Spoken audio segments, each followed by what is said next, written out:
fails, Earthlings will have to move again, perhaps to the water-rich moons of Jupiter or Saturn. But with every new location, there will be more obstacles. Near the end of the Sun's red giant stage, it will rapidly be growing much brighter and much bigger. So we'll need to move to the new habitable zone much more frequently. Another problem with moving to a new planet or a moon is that it would be very difficult and expensive to move all humans. So whom do you choose? Just some elite subset of society? That would create great problems. Instead of abandoning Earth before the Sun becomes a red giant, another alternative might be to actually move the entire planet. This may sound like science fiction, but technologies are already being considered that might rescue Earth from the solar apocalypse.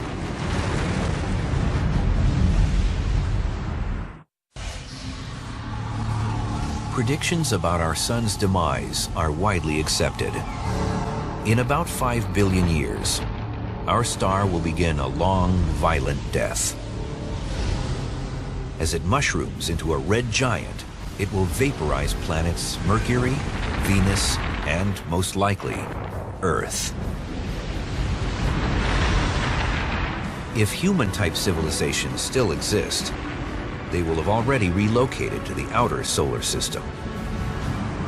And they may have even hauled Earth away with them. The challenge will be finding the right cosmic moving van. We might gradually move the Earth to a new habitable zone by, for example, taking an asteroid and bringing it into an orbit so that it comes reasonably close to the Earth every once in a while and gives it a gravitational tug outward. Right now, scientists are running computer simulations to test the feasibility of actually moving Earth using manned or drone rockets. In order to do that, we would either have to use solar sails, perhaps, to direct this asteroid into the correct place, or maybe a fusion-powered rocket. In 1 billion years, we may have other technologies that, are much easier, and who knows what we can do by then. Researchers have determined that an asteroid would need to be rounded up every 6,000 years to keep nudging our planet outward as our Sun grows in brightness. If it does that very gradually, very steadily, but over millions of years, then we will gradually drift out, keeping pace with the drifting habitable zone. Even if Earth could be reorbited beyond the danger zone, its future remains bleak. Near the end of the second red giant phase, the unstable pulsations of our Sun will subside because much of its outer atmosphere will be ejecting away. However, this means its energy will be rapidly depleting. There won't be as much mass, as much gravity pushing down on the thin helium layer and compressing it, and it won't be as sensitive to the temperature. At this stage, the Sun will actually become smaller and hotter and bluer, not red and big and extended.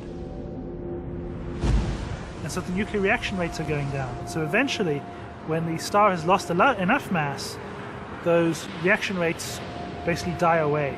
So the star, in this case the Sun, will eventually run out of fuel and it will start to shrink. Unlike other stars, our dying Sun will not go out with a bang when it runs out of fuel. Some Death Stars actually produce a supernova explosion, a burst of radiation that can temporarily outshine an entire galaxy. But why won't our Sun have a spectacular fireworks display upon its death? That's what one viewer wanted to. Ask the universe. So, Leroy G. from Newport, Rhode Island texted us, why won't our Sun go supernova when it dies? Leroy, I'm sure glad the Sun won't explode as a supernova. There's 2 reasons. First, the Sun isn't massive enough to explode on its own. Stars have to be 8 or 10 times the mass of the Sun to explode on their own. And second, the sun doesn't have a companion star from which it could steal material, grow in mass, and eventually become unstable and explode. At the last stage of our sun's life, its outer atmosphere, a glowing sphere of gas called a planetary nebula, will have drifted away. All that will remain of our once powerful star will be a glowing white-hot cinder called a white dwarf. It'll be about the size of the Earth at that point, and it'll have about half of its mass remaining. That object still has as much thermal energy as the entire sun did, but it's very small and doesn't radiate it very effectively. White dwarfs are small, but extremely dense. Imagine our white dwarf sun as small as the Earth, but with the same mass as a whole star. If you were to take a chunk of white dwarf material the same size as the cell phone, it would weigh approximately the same as